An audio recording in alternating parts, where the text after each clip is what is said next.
Bendito sea el nombre de nuestro Señor y Salvador Jesús de Nazaret, el Hijo del Dios viviente.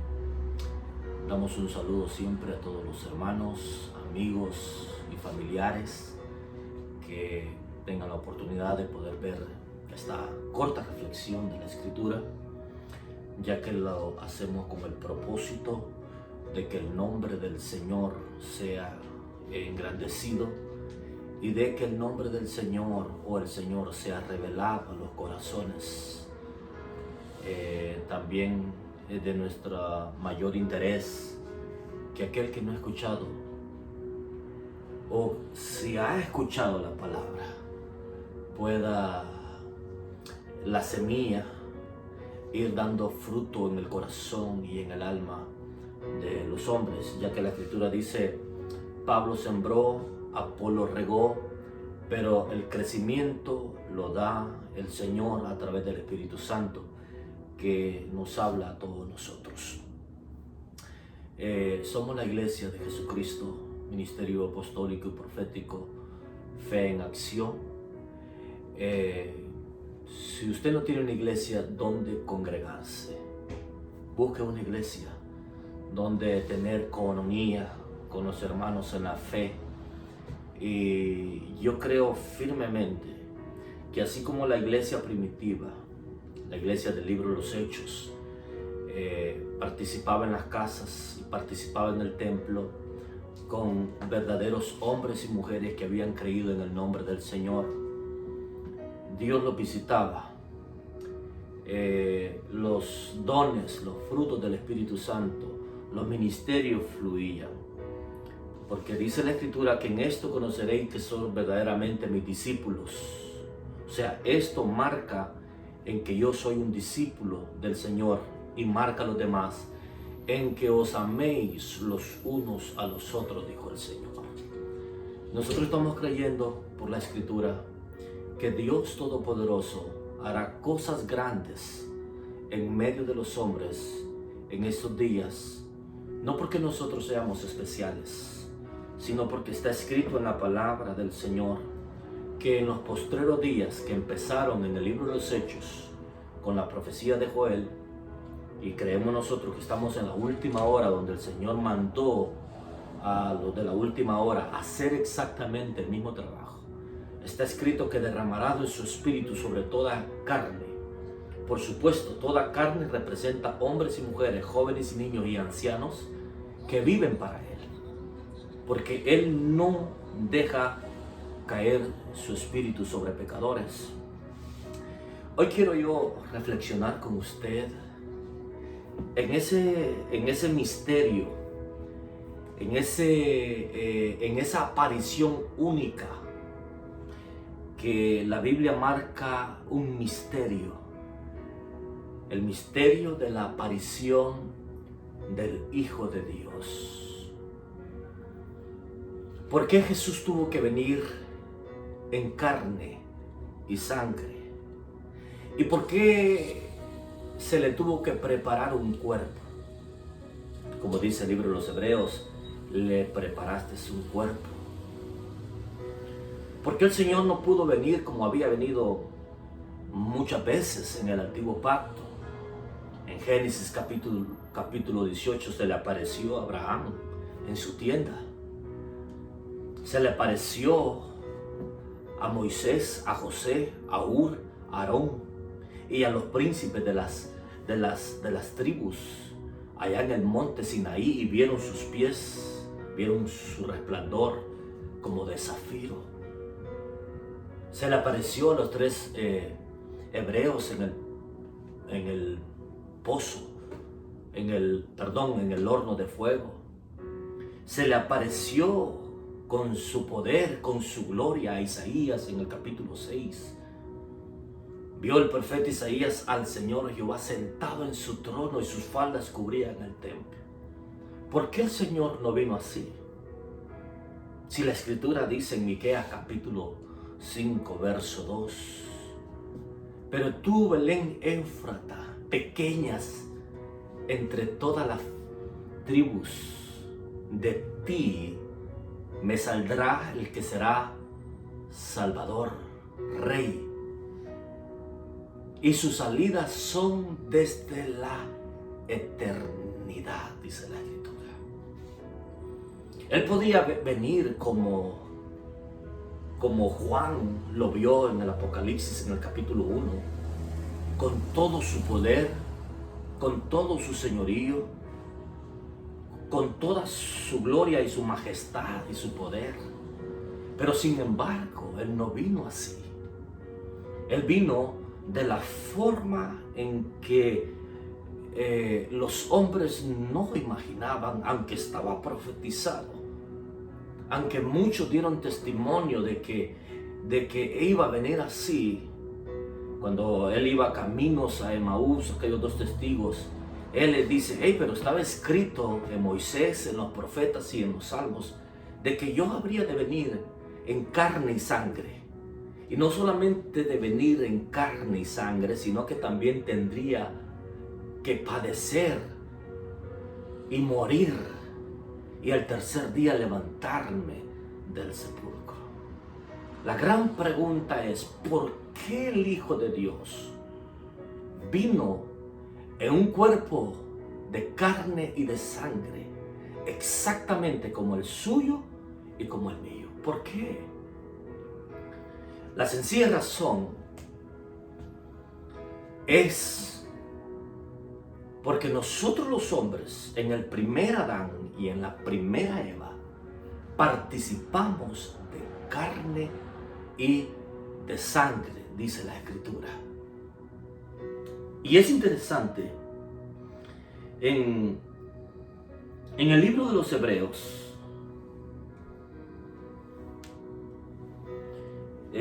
dice la Escritura de la siguiente manera, así que, por cuanto los hijos participaron de carne y de sangre, Él también participó de lo mismo, y está la razón por qué Él participó de eso, para destruir por medio de la muerte de carne y de sangre, al que tenía el imperio de la muerte, esto es, al diablo, y librar a todos los que por el temor de la muerte estaban durante toda la vida sujetos a servidumbre, porque ciertamente no socorrió a los ángeles, sino que socorrió a la descendencia de Abraham. En otra oportunidad podemos hablar por qué Dios no salvó a los ángeles.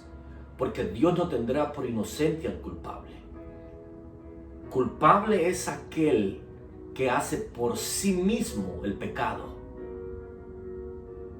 Los ángeles dicen que ellos mismos renunciaron a su posición, renunciaron a su dignidad santa, renunciaron al reino de Dios.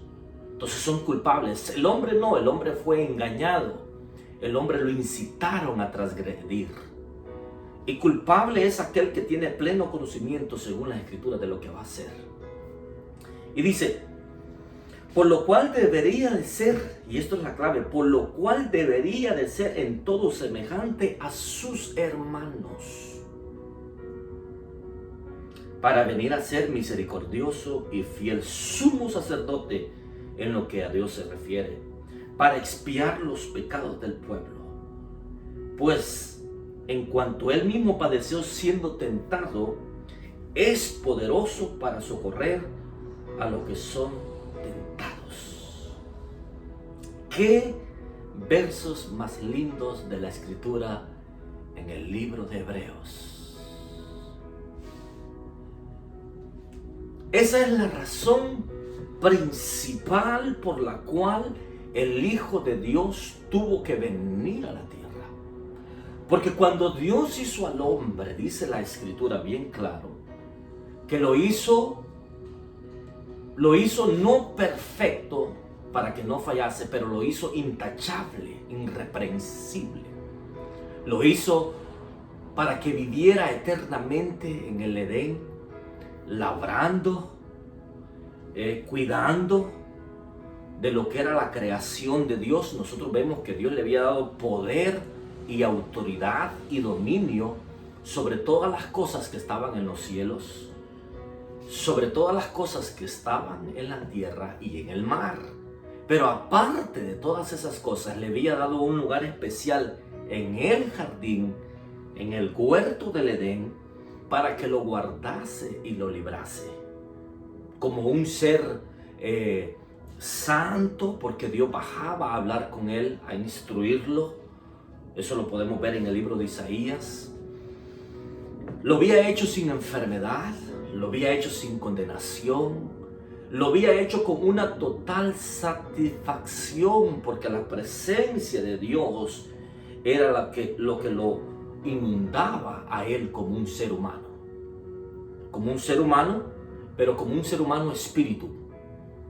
¿Por qué nosotros podemos decir que Adán era un ser espiritual, un ser de luz? El Señor Jesús dijo que si tu ojo es malo, todo tu ser estará lleno de oscuridad. Pero si tu ojo es bueno, todo tu ser estará lleno de luz. Eso fue lo que dijo el Señor. Mientras Adán mantuvo su vista sana y pura, sin voltear a ver al árbol que el Dios del cielo les había dicho que no volteasen a ver, él era puro, era un ser de luz, por cuanto su ojo estaba sano, todo su ser estaba sano, dice la Escritura. Ahora bien, pero cuando se corrompieron, cuando fallaron, dice claramente que se vieron desnudos, se vieron en la carne, participaron de lo que es carne y sangre. Y carne y sangre, dice la Escritura, no heredarán el reino de los cielos. Carne y sangre es tipo a pecado, es tipo a maldad. Por eso nuestro enemigo número uno es este cuerpo carnal, este cuerpo de carne y de sangre, donde tenemos que cuidarnos nosotros mismos, porque ciertamente cargamos a un enemigo que duerme con nosotros en nuestra propia cama, dice la Escritura. Y esta carne, desde esa caída que hubo en el Edén, nosotros hemos visto cómo se ha venido deteriorando y corrompiéndose cada día más. Tanto así que dice la Escritura que llegó un momento en Génesis capítulo 6 donde los hombres se corrompieron completamente en lo que era su carne y tenían de continuo hacer el mal. Y nosotros nos vamos a parecer a esa generación, porque en Mateo capítulo 24 dice que la maldad, por causa de la maldad de los hombres, el amor de muchos se va a enfriar. Entonces el primer punto por lo cual el Señor vino en carne y sangre era porque usted y yo en Adán, que traemos la simiente arrastrando, participamos, él también participó de lo mismo. Y habían derechos legales. No podía el Señor venir con su resplandor y con su gloria y con su majestad, aunque Él podía. Pero uno de los atributos más lindos de Dios es que Él es un Dios justo. Y en la justicia de Dios era que Él tenía que vencer la maldad, que Él tenía que vencer estando en la condición de hombre como nosotros, vencer al diablo. Por eso cuando el diablo se le apareció en Lucas capítulo 4 y en Mateo capítulo 4 y lo tentó como al primer Adán, Él fue derrotado, fue vencido. Porque Él era Dios, porque él sabía exactamente cómo moverse, aunque Él se dejó tentar en todos y sentirse débil, como acabamos de leer en el pasaje, por amor a nosotros y para entendernos a nosotros, dice la Escritura. Por eso yo quiero que vaya conmigo y luego vamos a volver aquí en 1 de Timoteo, en el capítulo 3 y el verso 16, dice la Escritura de la siguiente manera. Hay 6 cosas muy importantes que sucedieron en la manifestación de Jesús en su carne y sangre. Dice, indiscutiblemente grande es el misterio de la piedad. Dios fue manifestado en carne. Emmanuel, Dios con nosotros. Fue manifestado en carne porque en carne y sangre tenía que destruir por medio de la muerte al que tenía el imperio de la muerte. No había otra alternativa, no había otra opción, no había otra línea para poder hacerlo, para quitar el acta de los decretos que había contra la humanidad, la separación eterna que había, la condenación eterna que había. Y en su carne venció las enfermedades, venció las aflicciones, venció todo lo que tiene que ver con la carne. Por eso dice, oh muerte, ¿dónde está tu aguijón? Oh sepulcro, ¿dónde está tu victoria? Porque ciertamente este cuerpo muere. Por eso Él dijo después que se levantó entre los muertos, el que está en mí, aunque esté muerto en esta carne, vivirá en espíritu. Viviremos con Él por la eternidad. Viviremos con Él para siempre, porque Él vive y reina para siempre. Justificado en espíritu. Él fue juzgado en su carne, pero en espíritu era el Cordero, era el Santo de Israel. No había mancha ni arruga en Él. Y en espíritu, Él fue a las partes más profundas, tomó las llaves de la vida y de la muerte, despojó a los principados y a las potestades cuando bajó a los infiernos. Y en espíritu fue justificado, fue el varón perfecto. Y Santiago dice que varón perfecto es el que no abre su boca. Este es varón perfecto. Y dice la Escritura que Él enmudeció y no abrió su boca. En otra oportunidad podemos dar detallitos de lo que es la justificación del Espíritu. Visto por los ángeles. Dice la Escritura que Dios habitaba en luz inaccesible. Ni los querubines, que son los más cercanos en el trono, que son los protectores de la presencia de Dios, tenían el acceso de ver a Dios, porque habitaba en una luz inaccesible. Pero el Hijo de Dios, cuando se manifestó Dios en la persona del Hijo, cuando vino en el Mesías, dice que pudo ser visto por los ángeles porque tenía un cuerpo. Hay misterios en la eternidad que nosotros los hombres no podemos discernir ni entender, pero que sí, por la gracia y el favor de Dios, nosotros podemos manifestar. Porque he visto por los ángeles. Porque tomó un cuerpo de carne y sangre. Se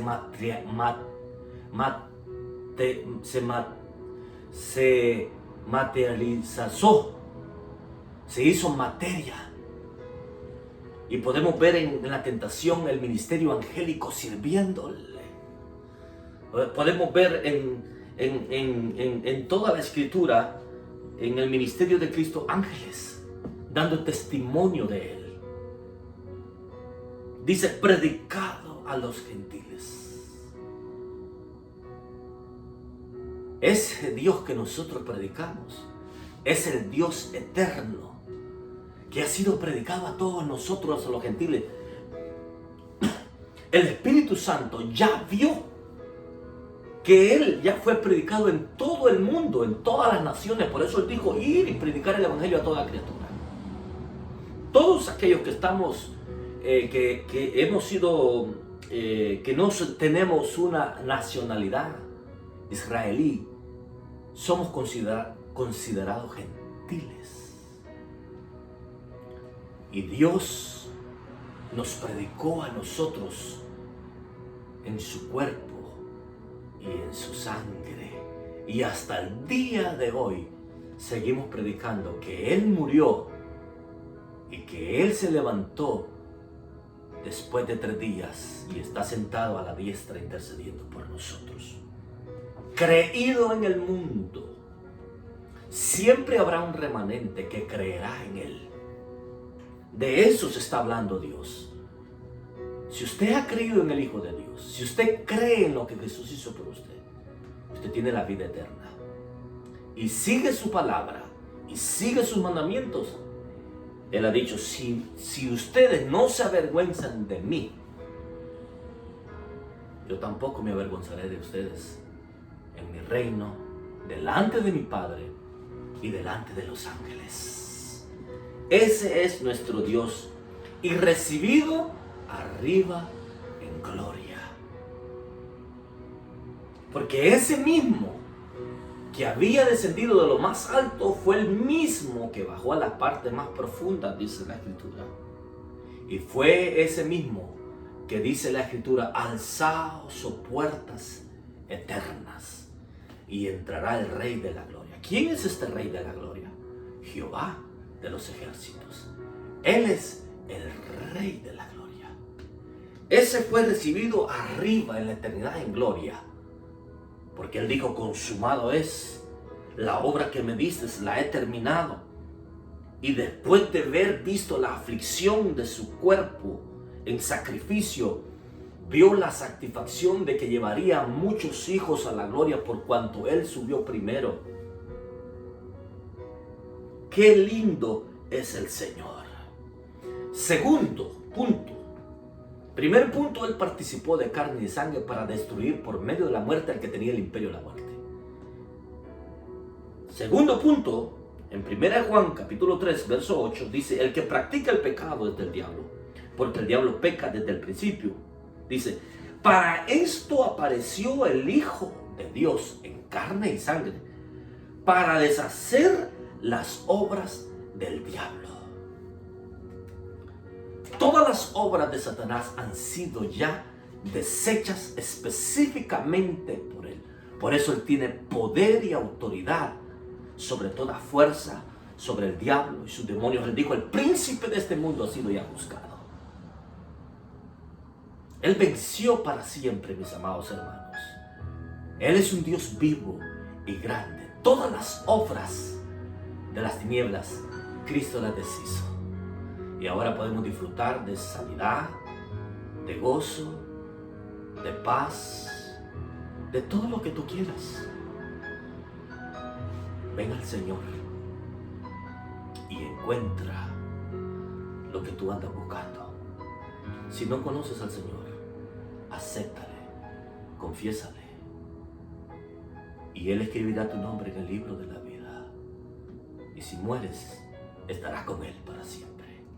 Que Dios te bendiga y que Dios te guarde. Hasta la próxima. Que el amor del Padre, la gracia del Hijo y la comunión con el Espíritu Santo esté con todos ustedes, mis amados hermanos. Dios les bendiga. Bendiciones de parte de Dios. Amén.